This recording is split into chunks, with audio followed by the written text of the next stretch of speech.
Bismillahirrahmanirrahim. Assalamualaikum warahmatullahi wabarakatuh.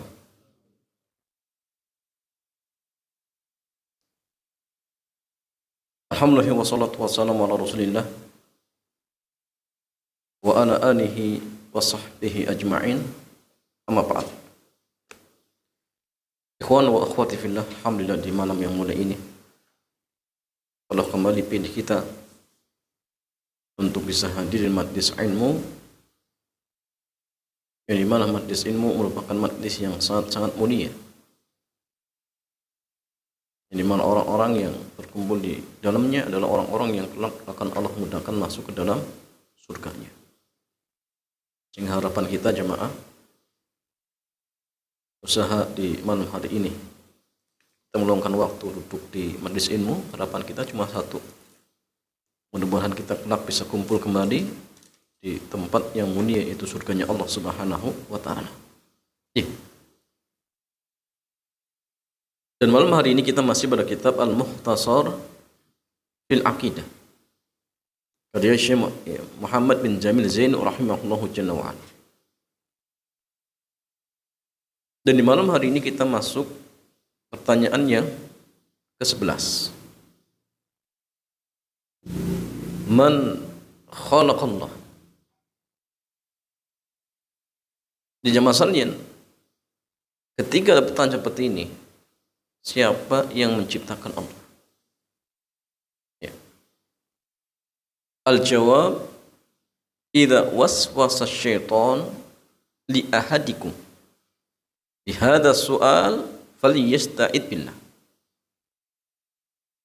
Apabila setan memberikan was-was kepada salah seorang di antara kalian dengan pertanyaan seperti ini, maka berlindunglah kepada Allah, beristi'adzahlah kepada Allah. Ya. Karena kadang-kadang muncul ya, apalagi seperti orang-orang liberal ya. Kadang muncul pertanyaan aneh. Mungkin tidak sih Allah menciptakan sesuatu yang lebih besar dari dirinya? Ini kan pertanyaan nggak boleh dijawab jemaah. Mungkin tidak Allah bisa menciptakan sesuatu yang sangat kecil yang tidak dilihat oleh Allah. Nah, ini kita pertanyaan subhat. Dan itu nggak mungkin, ya. Karena Allah Maha melihat. Allah Maha melihat. Ya. Sehingga jemaah, kalau muncul pertanyaan seperti ini, maka berlindunglah kepada Allah. Apa dalilnya? Dalilnya firman Allah Jalla wa Ala, wa imma yanzaghannaka minasyaitan nazghun fasta'id billahi innahu huwas sami'un alim. Dan jika syaitan menggodamu, maka berlindunglah kepada Allah, karena sungguhnya ia maha sami, mendengar, dan maha mengetahui. Sehingga jamaah kalau muncul pertanyaan seperti ini dan yang mirip, maka berlindunglah kepada Allah. A'udzubillahi minasyaitonir rajim. Wabillahi samiil alim minasyaitonir rajim. Ya. Karena jamaah, agar was-was seperti ini bisa hilang tujuannya. Wa 'allamana ar-rasulu sallallahu alaihi wasallam an narudda kaida syaitan wa naqul amantu billahi wa rasulihi, ya, wa rusulihi Allahu ahad Allahu samad lam yalid wa lam yulad wa lam yakul lahu kufuwan ahad. Dan Rasulullah juga mengajarkan kepada kami untuk menolak makar setan yang seperti ini dengan mengucapkan amantu billahi wa rusulihi. Saya beriman kepada Allah dan para rasulnya. Allahu ahad, Allah Maha Esa. Allahu samad, Allah tempat bergantung. Lam yalid wa lam yulad, Allah tidak beranak dan tidak diperanakan. Wa lam yakun lahu kufuwan ahad, dan tidak ada seorang pun, sesuatu apapun yang setara dengan Allah. Ini untuk menangkal apa jemaah?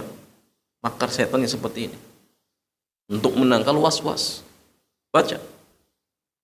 Baca doa perlindungan, kemudian baca ini. Amantu billahi wa rusulihi.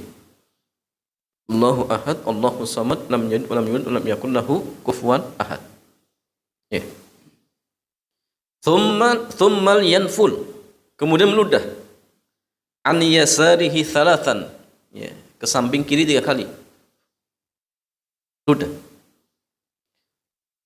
Wal ya'id minasyaiton, dan berlindung kepada Allah.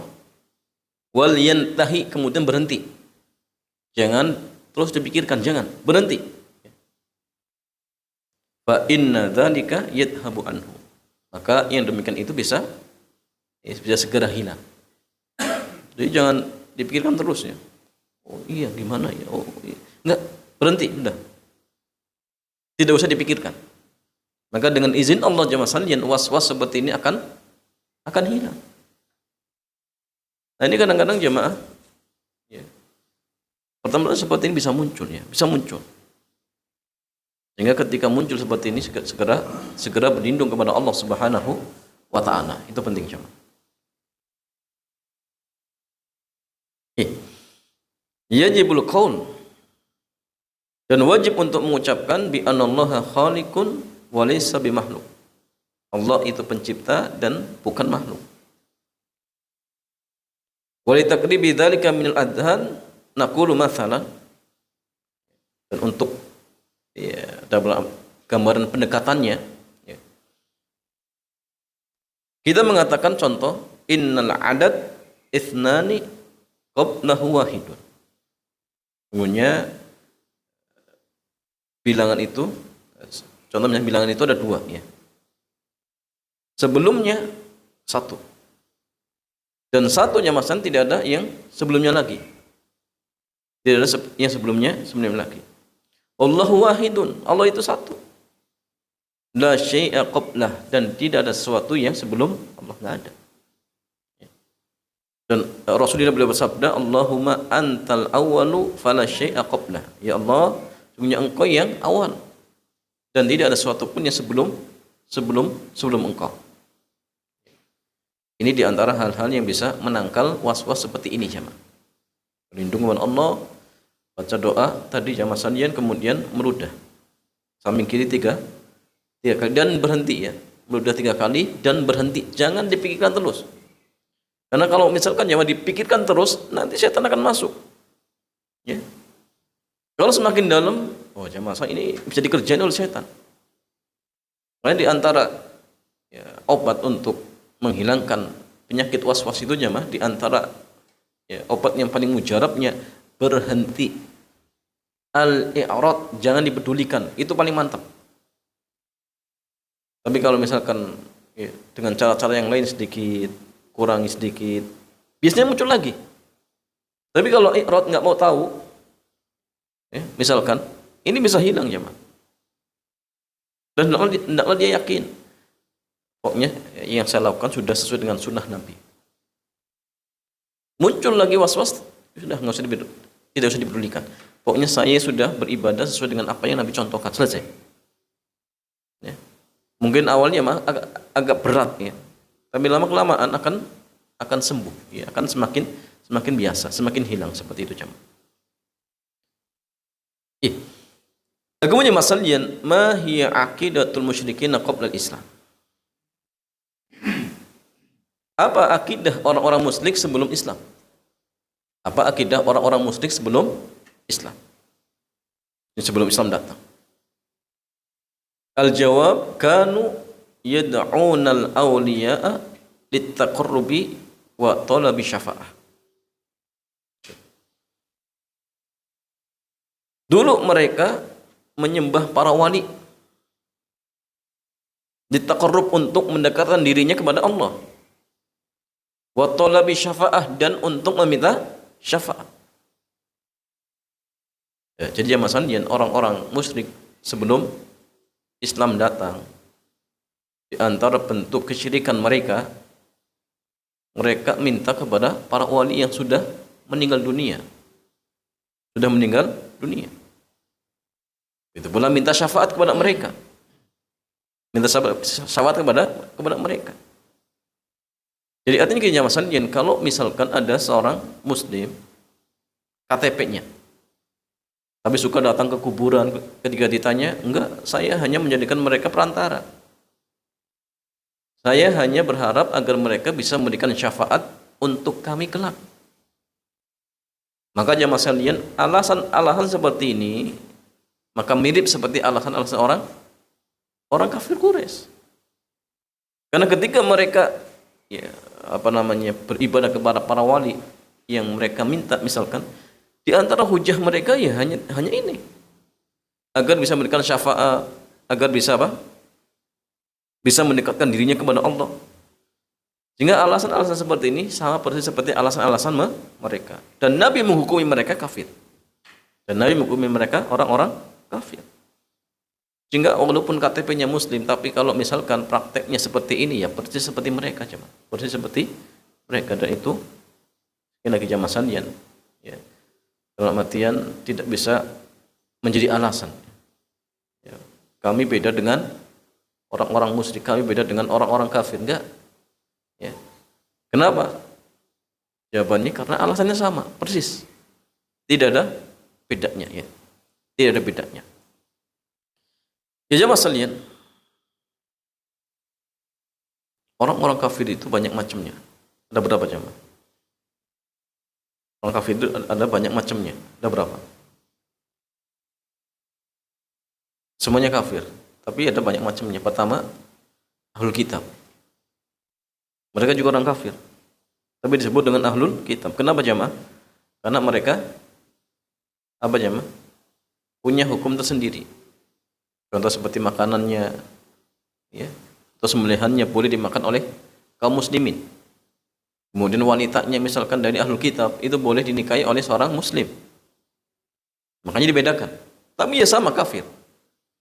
Kemudian nanti ada munafik. Nah ini yang paling parah.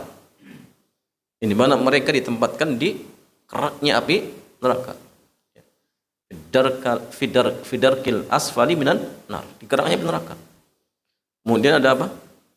Orang-orang musyrik. Ya, seperti contoh penyembah matahari misalkan, atau Buddha, Hindu dan lain sebagainya, ini musyrik. Kemudian ada lagi apa jemaah?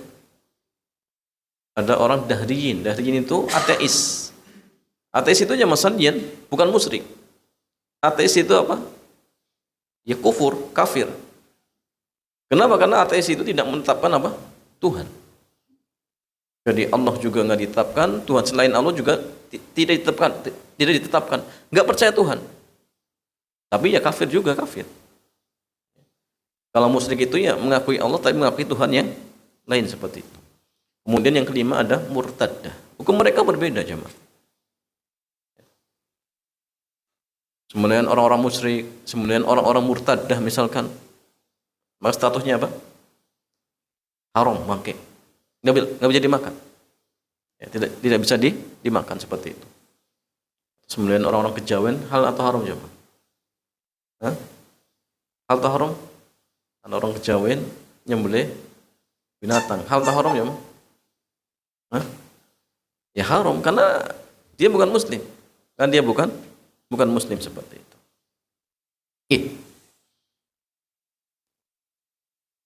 Ya jamaah salin, apa dalilnya? Dalilnya firman Allah Jalla wa Ala, "Walladzina ittakhadhu min dunihi awliya'a ma na'buduhum illa liyuqarribuna ila Allahi zulfa." Ya. Dan orang-orang yang menjadikan para wali sebagai tandingan-tandingan bagi Allah, mereka mengatakan, kami tidak menyembah mereka.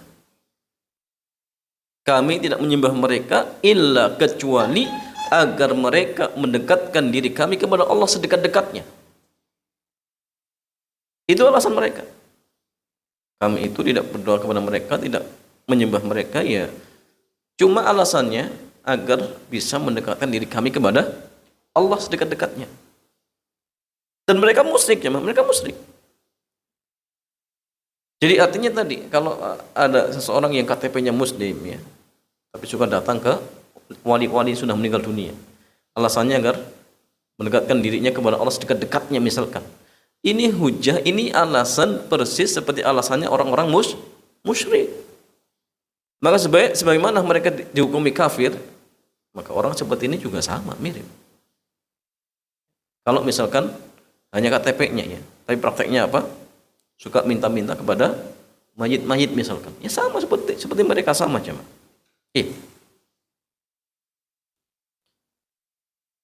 Dan yang masalah dalil yang lain. Allah Jalla wa Ala berfirman, "Wa ya'buduna min dunillahi ma la yadurruhum wa la yanfa'uhum wa yaqulun haula'i syufa'auna 'indallahi." Dan mereka yang menyembah selain Allah sesuatu yang tidak bisa mendatangkan mudarat dan tidak bisa memberikan manfaat, dan mereka mengatakan mereka itulah pemberi syafaat kami kelak di sisi Allah. Dan ini hujahnya orang kafir. Jadi ketika diingkari, jangan menyembah matahari, jangan menyembah orang-orang saleh. Kata mereka, ya kami tidak menyembah mereka kecuali agar mereka kelak memberikan syafaat bagi kami di sisi Allah. Ya. Sehingga kalau misalkan antum tanya ya, orang-orang yang suka tadi ya melakukan kesyirikan, pasti tanya, enggak, kami itu ya orang banyak dosanya. Jadi kalau minta kepada Allah enggak pantas. Sehingga kami butuh syafaat. Misalkan. Maka ini ya sama. Sama seperti alasan orang-orang ya kafir ya Quraisy, seperti itu jamaah sekalian. Ya. Syafaat itu jamaah sekalian enggak boleh diminta dari makhluk. Tidak boleh diminta dari makhluk, karena sudut syafaat itu ada 4. Ada pemilik syafaat, ada yang diizinkan untuk memberikan syafaat, ada 3 ya. Ada yang mendapatkan syafaat. Ada yang mendapatkan syafaat. Dan ada syaratnya. Pemberi syafaat jamaah sekalian, pemilik syafaat itu Allah. Pemilik syafaat itu cuma Allah. Yang diizinkan untuk memberikan syafaat banyak, seperti para nabi, ya, kemudian ya orang-orang mukmin, ya, bagi mukmin yang lain bisa. Anak kecil yang mati belum balik misalkan, Quran, ini bisa memberikan syafaat. Ya. Tapi ingat setelah adanya izin. Ya, kenapa? Karena mereka bukan pemilik, tapi orang yang diizinkan. Kemudian yang ketiga, orang yang berhak mendapatkan syafaat. Syaratnya 2. Orang yang ucapan dan perbuatannya Allah ridhoi. Jadi artinya kalau ucapan dan perbuatannya dimurkai oleh Allah, nggak mungkin. Tidak mungkin akan mendapatkan syafaat seperti itu. Dan syafaat itu ada 2 ya. Ada syafaat yang musbata, ada syafaat yang manfiyah. Jadi syafaat yang musbata itu syafaat yang ditetapkan, itu syafaat yang dimintakan dari Allah. Ya Allah berikan saya syafaat, ya Allah jadikan Nabi kelak pemberi syafaat untukku. Mintanya kepada Allah. Jadi kalau sekarang mintanya kepada Nabi, wahai Nabi, jadilah engkau syafaat kami kelak di akhirat. Sekarang mintanya misalkan, ini nggak boleh. Nggak boleh jemaah. Ya. Kenapa? Karena Nabi sudah meninggal dunia. Adapun kelak nanti ketika dibangkitkan di padang mahsyar kemudian mendatangi Rasulullah untuk memberikan syafaat, ini boleh, tidak masalah. Karena pun sekarang sudah nggak bisa.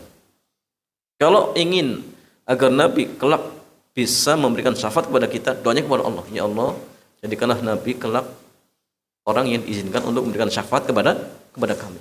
Jangan doanya kepada Rasulullah, tetapi doanya kepada Allah sang pemilik syafaat. Ya, sang pemilik syafaat seperti itu. Ya jamaah sekalian, wa ba'dul muslimin yaf'aluna dzalika mutasyabbihina bil musyrikin. Sebagian kaum muslimin melakukan praktik yang demikian tersebut. Ya, mereka mirip dengan orang-orang musyrik. Ya, mirip dengan orang-orang musyrik. Dan kemudian masalian, kaifa nanfi syirka billah. Bagaimana caranya kita menafikan, meniadakan kesyirikan terhadap Allah? Ya, bagaimana secara kita menghilangkan syirik kepada Allah? Ya, menghilangkan praktik kesyirikan kepada Allah. Al-jawab, la yatimu nafyu syirki billahi illa binafyi ma yali. Jadi menafikan kesyirikan, meniadakan kesyirikan tidaklah akan sempurna kecuali dengan menafikan beberapa hal berikut. Kecuali dengan meniadakan, menghilangkan beberapa hal berikut. Yang pertama jamaah sekalian, asyirku fi af'ali rabb. Yang pertama, kesyirikan di dalam perbuatan-perbuatan Allah. Artinya nafikan, hilangkan perbuatan mensekutukan Allah di dalam perbuatan-perbuatannya. Ini pertama. Kaliktikodi bi anna hunaka aktaba. Seperti keyakinan bahwasanya di sana ada wali-wali kutub. Yudabbirunal kaun, yang bisa mengatur alam, misalkan. Ma'an Allah Jalla wa Ala yas'al musyrikin, padahal Allah Jalla wa Ala pernah bertanya kepada orang-orang musyrik. Apa jawaban mereka jemaah sekalian? Wa may yudabbirul amra, siapakah yang mengatur perkara ini? Maka mereka mengatakan Allah. Bayangkan, ini orang-orang musyrik. Ketika ditanya, siapa sih yang mengatur alam ini? Mereka menjawab Allah. Ada pelaku syirik di zaman kita jamaah, meyakini apa? Ada makhluk yang bisa mengatur alam. Seperti wali-wali kutub misalkan. Bisa mengatur alam. Ini jelas lebih parah kondisinya jamaah. Jadi orang-orang musyrik di zaman Nabi saja masih mengakui yang ngatur alam itu ya cuma Allah. Tapi orang musyrik di zaman kita lebih parah jamaah. Waliyatubillah.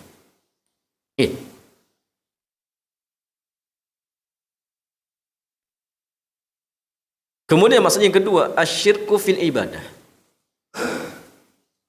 Syirik di dalam peribadahan. Artinya jemaah, kalau kita ingin meniadakan, menghilangkan, menafikan kesyirikan, maka di antara yang harus kita hilangkan, yang harus kita nafikan adalah kesyirikan yang terjadi di dalam apa? Peribadahan. Wajib. Kad du'ail anbiya'i wal awliya, seperti berdoa kepada para nabi dan para wali. Itu harus. Jadi artinya kalau misalkan dia tadi tidak meyakini ada makhluk yang bisa mengatur alam, tapi kalau misalkan dia masih beribadah kepada para wali, ya percuma. Ya, sama halnya dia masih terjatuh dalam perbuatan syirik. Jadi artinya harus dia menghilangkan praktek kesyirikan di dalam peribadahan. Ya. Dan ini masalah firman Allah Jalla wa Ala, "Qul innama ad'u rabbi wa la usyriku bihi ahada." Semuanya saya hanya berdoa kepada Rabb dan saya tidak berbuat syirik kepada seorang pun. Dan Nabi bersabda, ad-du'a'u huwal ibadah. Doa itu ibadah. Doa itu ibadah. Maka jamaah tidak boleh dipandingkan kepada makhluk, nggak boleh. Jadi yang kedua harus menafikan, menghilangkan kesyirikan di dalam peribadahan. Artinya kita harus beribadah hanya kepada Allah. Adapun yang pertama kita harus meyakini bahwasanya yang mengatur alam ini, menciptakan alam ini, memberikan rezeki kepada kita, misalkan yang menghidupkan, mematikan, itu hanya Allah Subhanahu wa ta'ala. Kemudian masalah yang ketiga, asyirku fi sifatillah. Kesyirikan di dalam sifat-sifat Allah. Syirikan yang terjadi dalam menetapkan sifat-sifat Allah. Kaliktikot seperti keyakinan bi annar rusula wal awliya, ya. Seperti keyakinan bahwasanya para rasul dan para wali wal awliya, ya. Ya'lamunal ghaib. Mereka itu bisa mengetahui perkara yang gaib. Ya. Perkara yang gaib itu ada dua, ya. Ada gaib yang apa? Hakiki, dan ada gaib yang nisbi. Yang hakiki ini jamaah perkara gaib yang tidak ada yang tahu kecuali Allah. Jadi perkara yang gaib yang hanya tahu kecuali Allah. Jadi yang tahu cuma Allah. Adapun yang nisbi, gaib menurut sebagian dan tidak gaib menurut sebagian. Contohnya di belakang tembok itu ada apa? Buat kita di sini gaib, tapi buat orang di sana tidak gaib. Ini namanya gaib apa? Nisbi, gaib nisbi. Bagaimana masalahnya? Dalilnya firman Allah Jalla wa Ala, qul la ya'lamu man fis samawati wal ardil ghaiba illallah. Katakanlah tidak ada seorang pun yang mengetahui kegaiban langit dan bumi kecuali Allah. Kecuali Allah. Yang keempat asyirku fit tashbih. Syirik di dalam tashbih, penyerupaan. Seperti orang meyakini la budda li wasitatu basyarin hina ad'u Allah.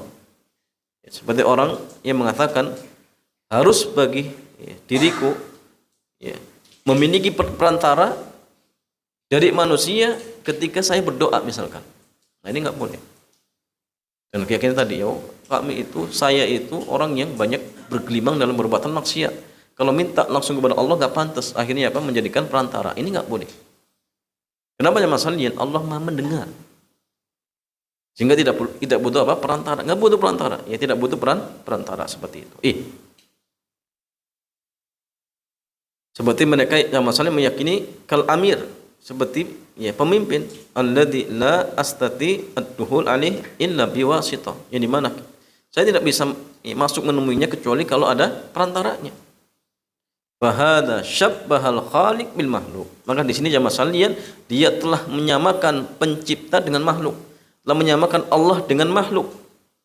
Wa huwa minasyirki, dan ini termasuk praktek atau bentuk kesyirikan. Berdasarkan firman Allah Jalla wa Ala, laisa kamitslihi syai'. Tidak ada sesuatu apapun yang serupa dengan Allah.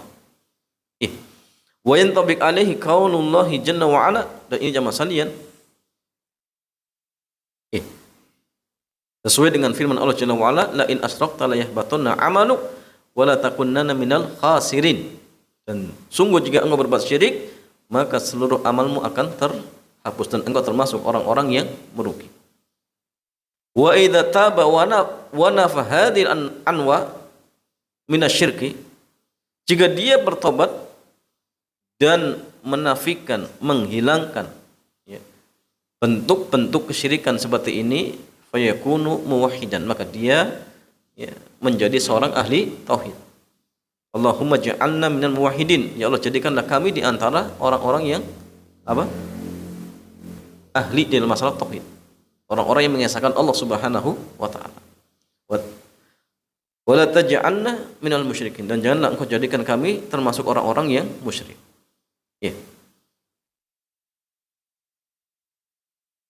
Ya jemaah sekalian, ini beberapa hal terkait tentang masalah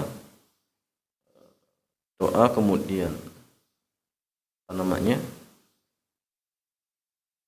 cara kita menafikan syirik, atau cara kita menghilangkan praktek-praktek kesyirikan. Jadi pertama harus menafikan dalam kesyirikan di dalam rububiyah, kemudian uluhiyah, kemudian asma dan sifat. Jadi tidak boleh kita meyakini bahwasanya ada pengatur selain Allah, nggak boleh. Kita wajib menafikan pengatur alam ini cuma Allah Subhanahu wa taala. Wallahu taala a'lam bishawab. Demikian, mudah-mudahan bermanfaat. Selanjutnya seperti biasa kita buka tanya jawab. Dipersilakan.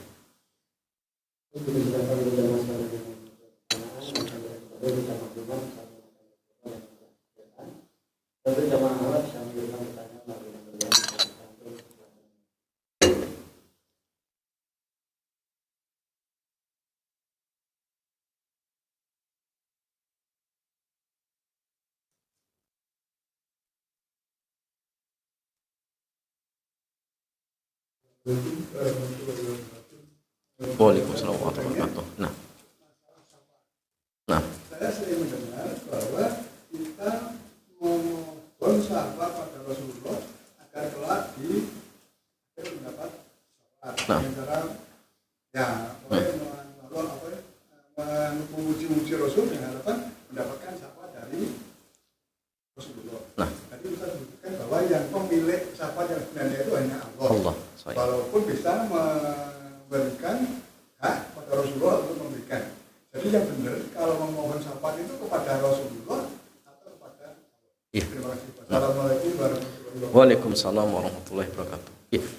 Ya jemaah sekalian, sudut syafaat itu ada 3.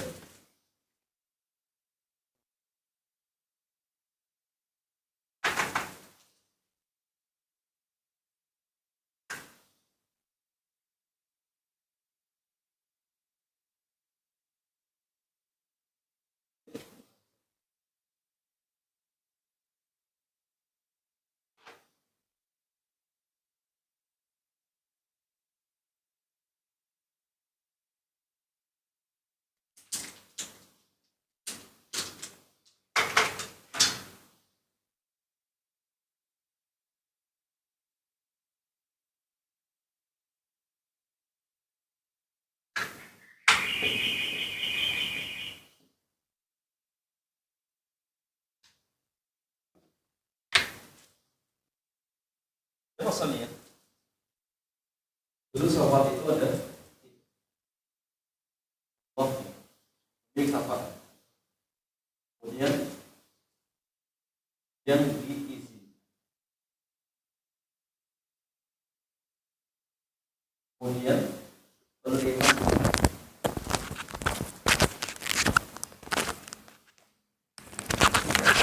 milik Allah, ini milik, jadi bukan milik, berarti ini.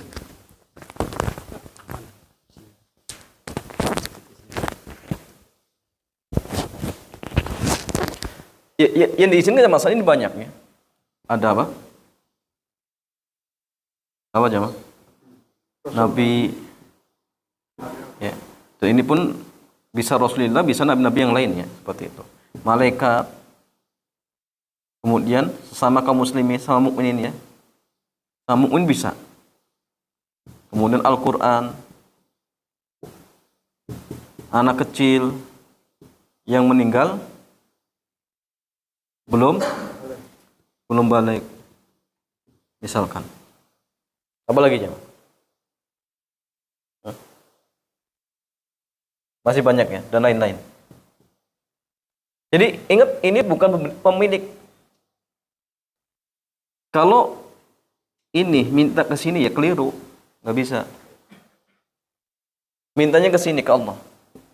Nanti Allah memberikan izin ke sini untuk apa? Memberikan syafaat. Karena ini diizinkan. Ya, izinkan. Kalau mintanya ke sini keliru.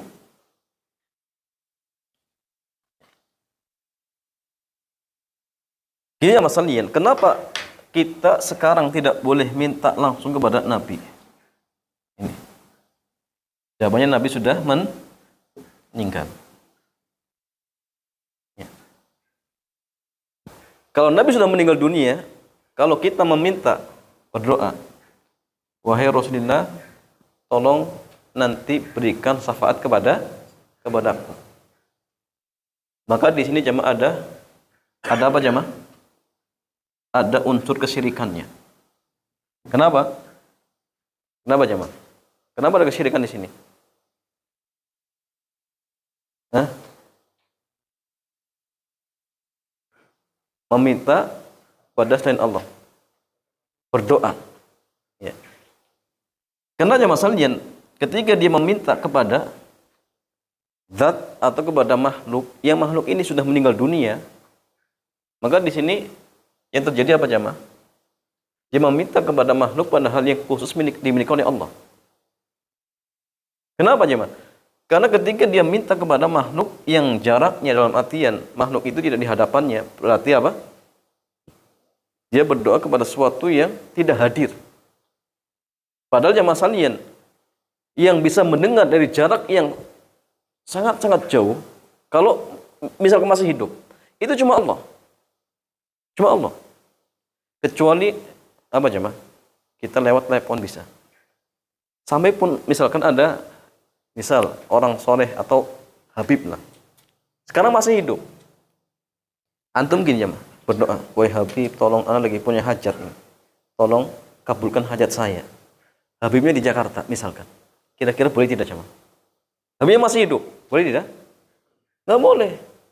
Kenapa? Syirik. Artinya dia meyakini berarti Habib tersebut apa? Mendengar.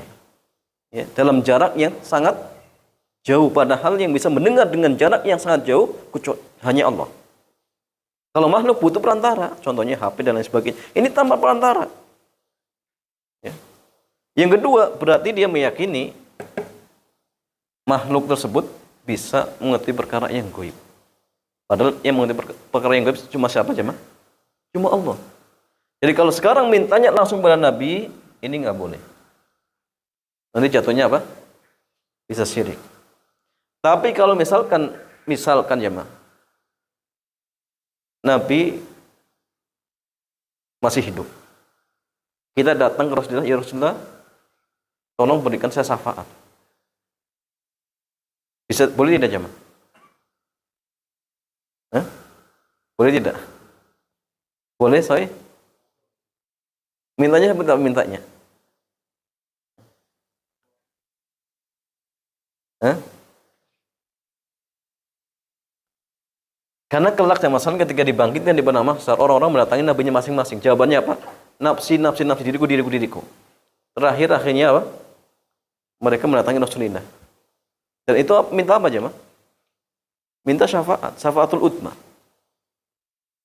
Minta kepada Nabi, dan Nabi masih hidup atau dibangkitkan kelak di akhirat, maka boleh, tidak masalah. Tapi jamaah, Nabi pun tatkala itu tidak bisa memberikan.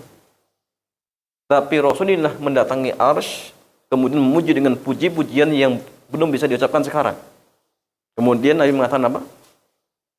Ya, kemudian memuji, kemudian Allah berfirman, irfa roksak, angkat kepalamu, ya, berucaplah, maka ucapanmu akan didengar. Mintalah, permintaanmu akan diberikan. Berikanlah syafaat, maka syafaatmu akan diizinkan. Tapi Nabi tidak langsung memberikan syafaat. Kenapa? Karena Nabi bukan pemilik. Dan Nabi minta kepada Allah Subhanahu wa Ta'ala. Maka kalau sekarang agar Nabi kelak bisa diizinkan untuk memberikan syafaat kepada diri kita, doanya kepada Allah. Ya Allah, jadikanlah Rasulullah kelak memberi syafaat untuk diriku. Itu boleh.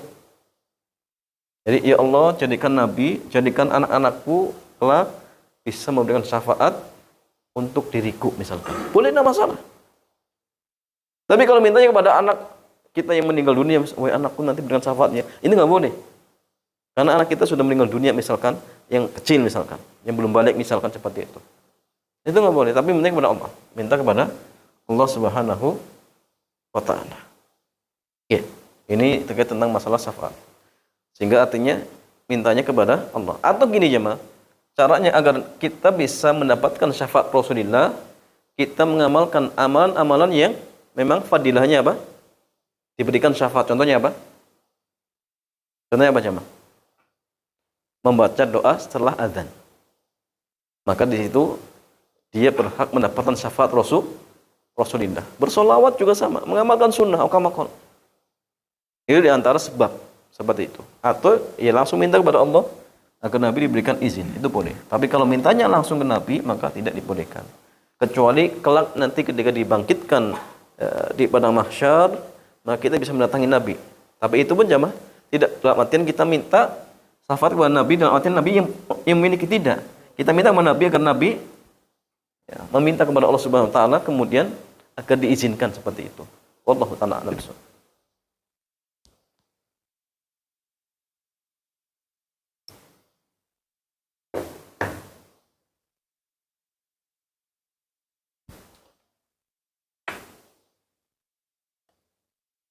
Yang lain, foto.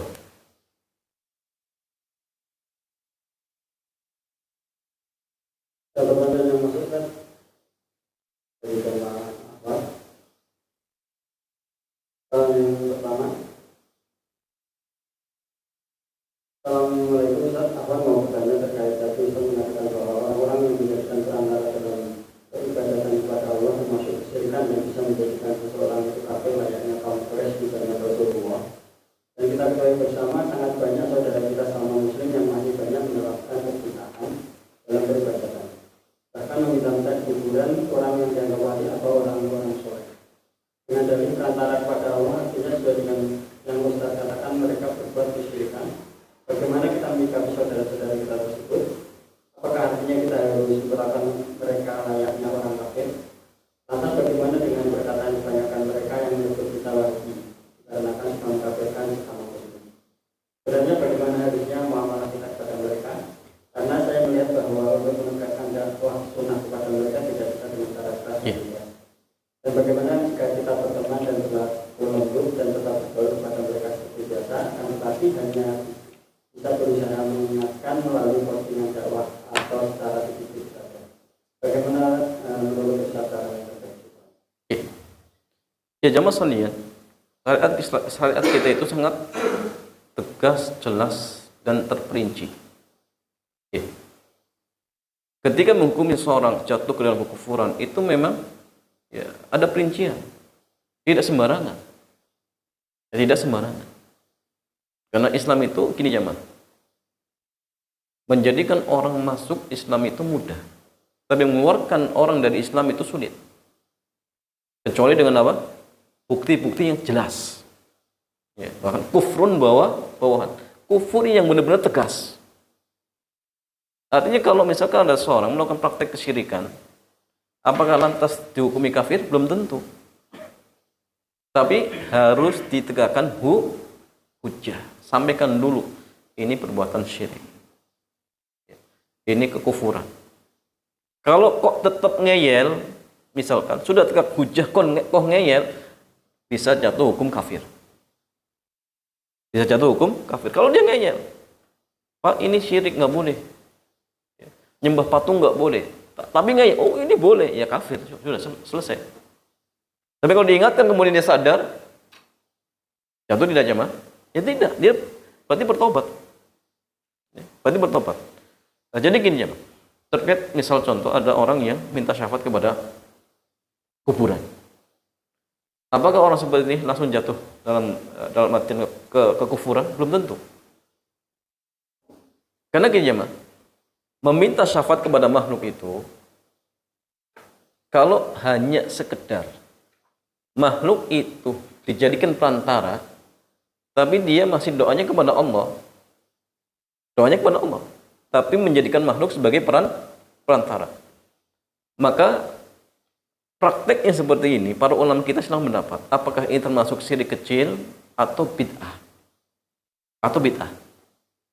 Sebenarnya mengatakan ini bid'ah, bukan syirik tapi bid'ah. Tapi mengatakan apa? Ada yang mengatakan ini syirik kecil. Karena di antara definisi syirik kecil itu setiap perbuatan yang akan menjerumuskan ke dalam perbuatan syirik akbar. Tapi kalau misalkan dia mintanya kepada mayit tersebut, misalkan bukan sebagai perantara, tapi minta langsung kepada mayit, minta langsung kepada kuburannya misalkan, ya ini syirik akbar.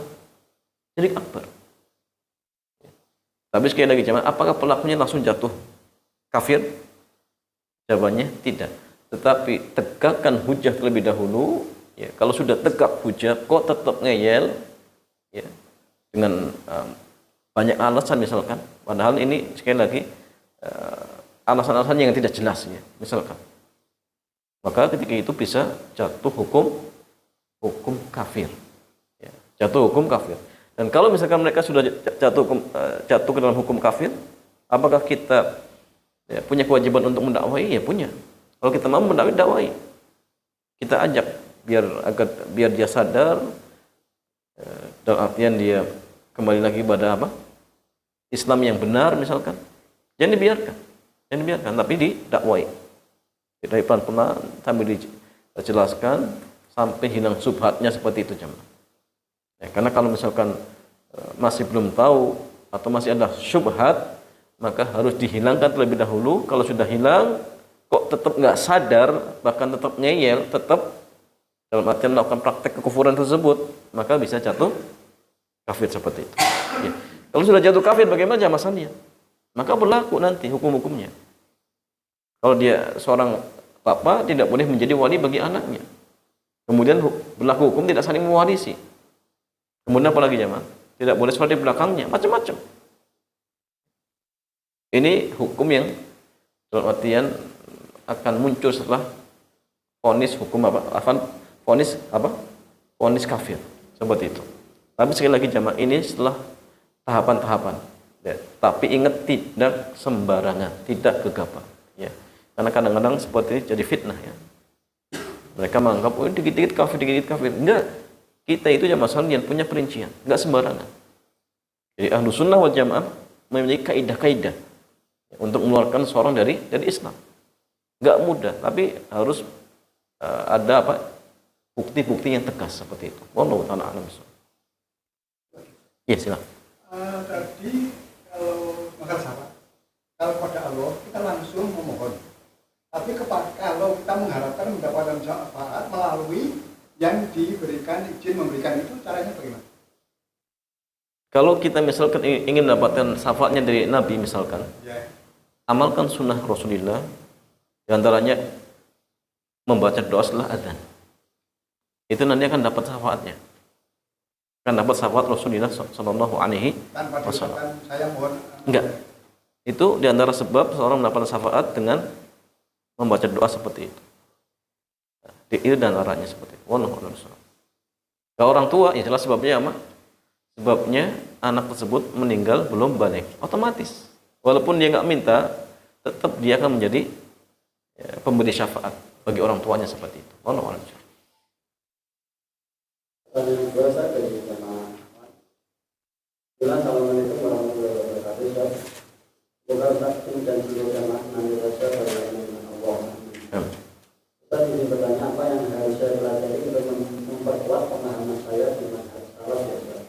Saya berekspresi lingkungan yang notabene-nya sekolah itu, dan di sana ada salah seorang guru yang waktu makan-makan dengan saya mau membahas masalah akidah. Beliau mengatakan salaf itu suka mengkafir-kafirkan orang, membid'ahkan begitu Ustaz. Lalu apa yang harus saya lakukan di lingkungan tersebut ya Ustaz? Kadang ada praktek-praktek memperingati hari tertentu dengan ibadah seperti maulid nabi dan sebagainya. Saya mengimbau kepada Ustaz.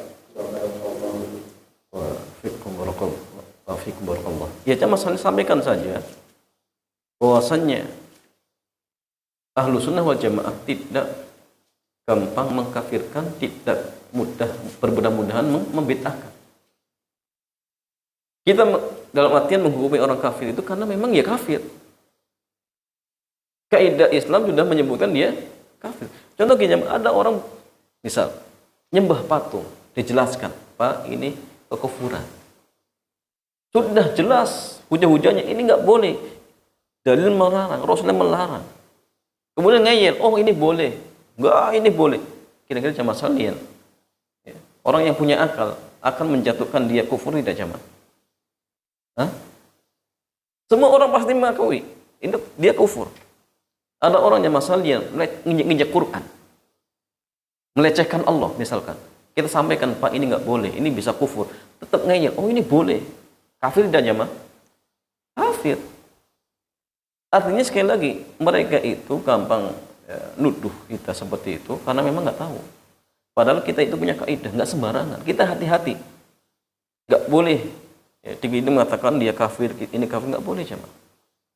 Kecuali kalau memang ada buktinya yang jelas tegas dan sudah iqamatul hujjah, sudah dijelaskan. Tetap ngeyel ya jatuh seperti itu jamaah. Tapi kalau dia sadar ya tidak. Kalau sadar dia tidak jatuh kafir seperti itu. Itu boleh masalah bid'ah itu. Sekali lagi, ya. Syariat Islam itu mudah. Ya. Apa yang dicontohkan oleh Nabi kerjakan, yang tidak nggak perlu. Karena perkara ibadah itu perkara yang tauqifiyah. Semua itu butuh dalil.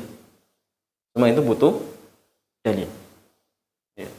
Bahkan gini ya Mas, kalau misalkan kita diberikan kebebasan untuk membuat kreasi di dalam perkara ibadah, dijamin kita jamaah akan kerepotan. Tahun baru nanti muncul ibadah baru yang lama saja belum dikerjakan. Nanti tahun berikutnya muncul ibadah baru, gimana jamaah? Kita tantang sudah. Kalau dibolehkan gimana? Semakin zaman bertambah, semakin banyak tambah beban jamaah. Yang sudah ada saja kita sudah nggak kuat. Ya. Kita tidak berbicara seluruh amal ibadah. Kita bicara hanya sholat saja jamaah. Dan kita bicara yang ada dalilnya saja. Coba kita kalau ditantang untuk mengamalkan semuanya diamalkan, kira-kira sanggup tidak? Jamin nggak sanggup. Ya, wajib jelas harus. Sunnahnya ada dari pagi.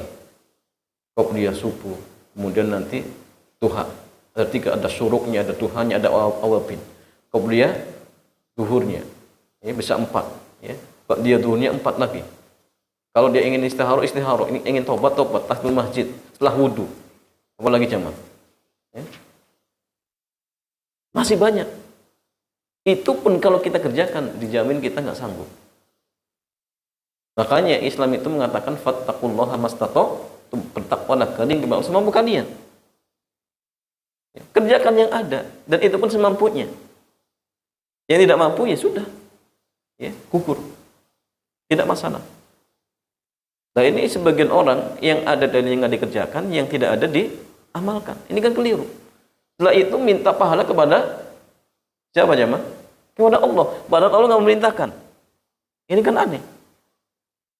Kalau ada seorang misalkan ingin memberikan hadiah, Tapi ada syaratnya, harus menjawab pertanyaan. Ya, misalkan yang diberikan oleh atau pertanyaan yang dibuat oleh pemberi hadiah. Tiba-tiba ada orang datang jamaah. Dia minta hadiah dengan membawa pertanyaan dibuat sendiri. Pak, ini saya sudah jawab pertanyaannya nih Pak. Mana? Oh, itu kan pertanyaan dari kamu. Kira-kira jamaah dikasih hadiah tidak? Nggak dikasih. Allah kelak akan memberikan pahala kepada kita dengan mengamalkan ibadah yang Allah perintahkan. Karena Allah yang memberikan hadiah. Dalam arti memberikan apa? Pahala. Jadi kalau ada orang dia buat kreasi ibadah sendiri kemudian tiba-tiba minta kepada Allah, ya Allah, mana pahalanya? Oh, ini jamaah orang apa jamaah? Kurang ajar. Ya. Bahkan yang ada dilarang, nggak boleh dikerjakan, malah dikerjakan. Man amila amal laysa alaihi amruna fahuwa rad. Kemudian dia malah melakukan amalan-amalan yang aneh-aneh, amalan-amalan yang baru. Tiba-tiba minta kepada Allah pahala. Ya nggak mungkin ya, nggak mungkin. Ya, tidak mungkin. Sehingga syariat Islam itu sudah melihat kondisi kita. Kita manusia jamaah punya kemampuan, punya keterbatasan. Nah, sehingga dalam masalah ibadah itu dibatasi, ya. Tidak berkembang sesuai dengan perkembangan zaman, enggak. Kalau seandainya dibiarkan berkembang, ya, dijamin jamaah kita akan keberatan. Ya. Makanya orang-orang yang suka ngeyel seperti itu, ya, sekali-kali diajak bicara jamaah. Kemudian benar-benar disuruh menggunakan akalnya. Kalau menurut panjenengan bid'ah itu ada misalkan, yang hasanah itu ada, tanya saja jemaah. Baik menurut siapa? Coba. Apakah baik menurut pendapatnya dia? Kalau menurut pendapatnya dia, belum tentu pendapat saya. Kalau dia kata, oh baik menurut kelompok kami, belum tentu kelompok lain. Ya. Syiah membolehkan mengkafirkan sahabat. Apakah ahli sunnah, kita ahli sunnah terima? Enggak terima jemaah. Menurut mereka baik, menurut mereka ibadah. Khawarij memberontak pemerintah, keyakinannya ibadah. Apakah baik jemaah? Ya enggak baik. Hanya kelompok mereka yang mengatakan baik. Maka baik itu jemaah menurut Quran dan sunnah, menurut Allah dan Rasulnya. Iya sahih, akal kita bisa mencerna sahih. Tapi itu patokan standarnya. Bukan berdasarkan apa? Kelompok ini, kelompok itu, bukan. Ya. Kalaupun kita terima ada bid'ah hasanah, itu contohnya seperti apa bid'ah hasanah itu, jemaah? Ya. Dan kaidahnya bingung, jemaah. Saya contohkan ya. Contoh apa namanya? Adzan kalau pas ingin sholat duha, itu kan baik.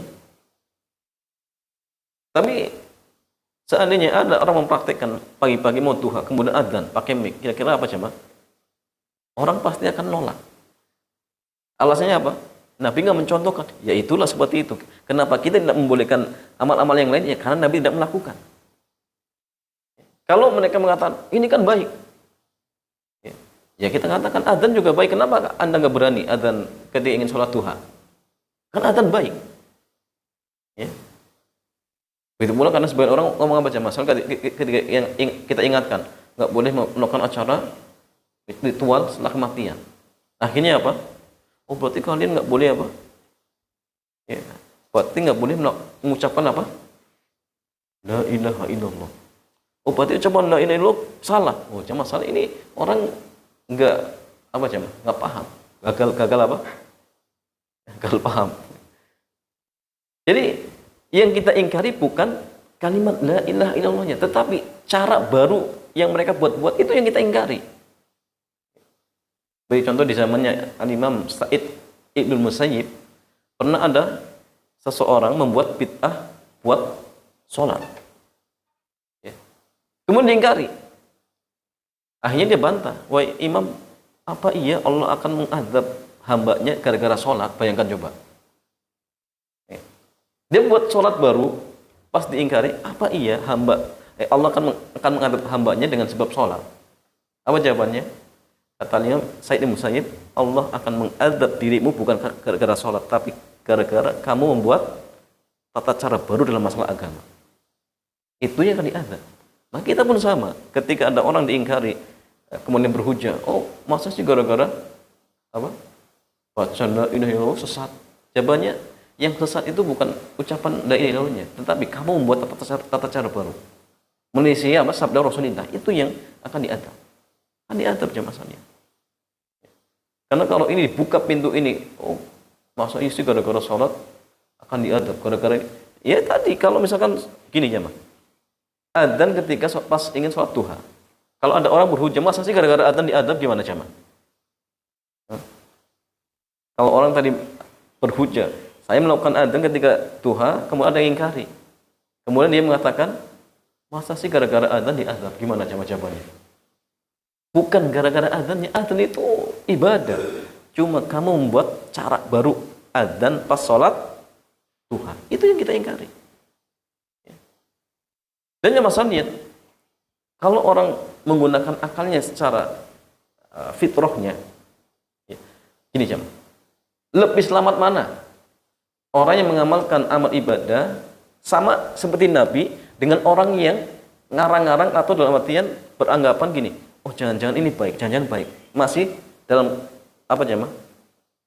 Dalam istilahnya koridor kemungkinan-kemungkinan.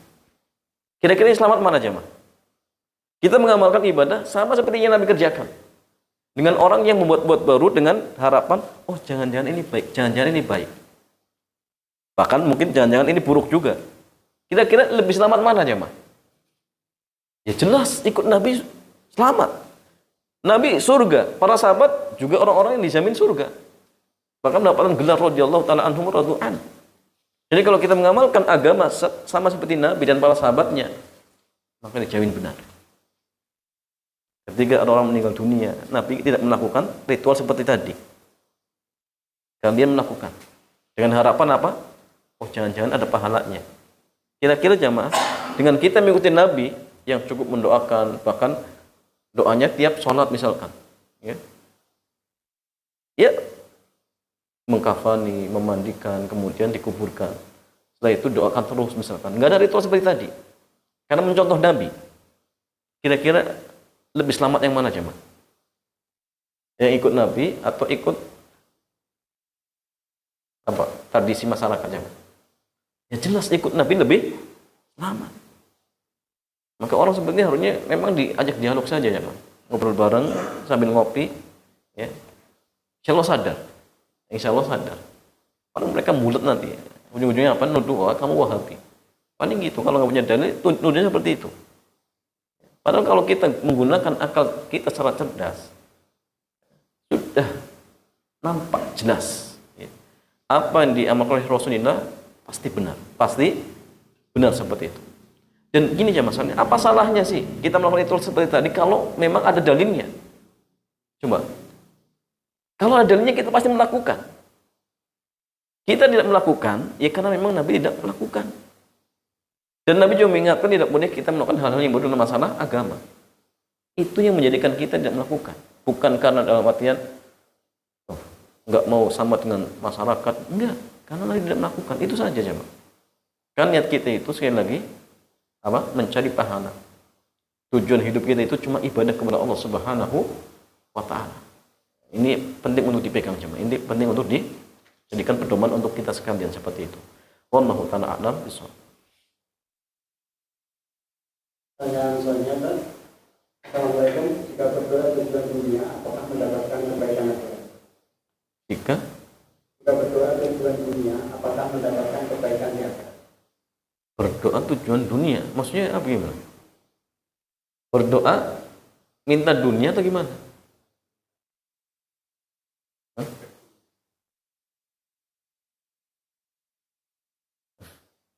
Berdoa minta dunia mungkin ya, Pak? Hah?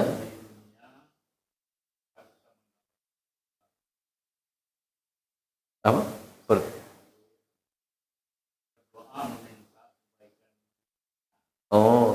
Berdoa meminta kebaikan di dunia. Sekaligus juga akan mendapatkan akhirat. Ya. Jadi masalah ini ketika seorang meminta kepada Allah kebaikan dunia, apakah dia dapat pahala untuk akhirat? Jawabannya dapat. Kenapa? Doa huwal ibadah. Jadi orang berdoa itu dapat pahala. Ya. Entah dia doanya urusan dunianya misalkan atau urusan akhiratnya, dia dicatat pahala. dicatat pahala. Ya. Tapi kalau minta dunia kepada makhluk justru berdosa. Tapi minta dunia kepada Allah, ya jelas ini memang seperti ini. Ya. Permintaannya dunia, tetapi dari sisi perbuatannya jamaah ini ibadah, dan setiap amal ibadah pasti akan dibalas oleh Allah Subhanahu wa Ta'ala seperti itu. Ya. Sehingga artinya tetap dapat pahala, dan pahala ini tentu akan kita dapatkan kelak di akhirat. Makanya gini jamaah, orang doa itu nggak ada ruginya. Ya, tidak ruginya. Kalaupun tidak dikabulkan dikasih di dunia misalkan, minimal terakhir pahalanya disimpan di akhirat.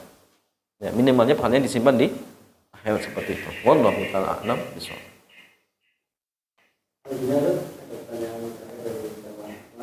Bismillah, Ustaz izin bertanya, jika kita mendengarkan ceramah di YouTube lalu ada iklan yang membuka aurat, apakah betul saja?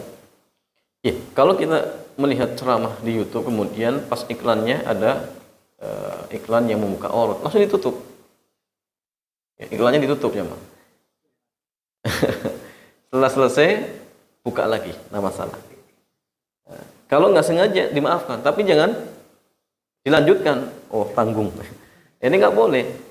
Kita lihat aurat pertama jangan dimaafkan. Pandangan pertama dimaafkan, tapi jangan diteruskan pandangan berikutnya. Diteruskan maka berdosa, tidak boleh. Nah, sehingga setelah itu ya langsung ditutup. Kemudian tunggu sampai selesai iklannya baru dilanjutkan. Seperti itu. Adapun yang tadi nggak sengaja maka dimaafkan seperti itu. Wallahu ta'ala a'lam bishawab. Ya, demikian yang Mas Dian, mudah-mudahan kajian di kesempatan malam hari ini bermanfaat. Kita tutup subhanakallahumma bihamdik asyhadu an la ilaha illa anta astaghfiruka wa atubu ilaik. Assalamualaikum warahmatullahi wabarakatuh.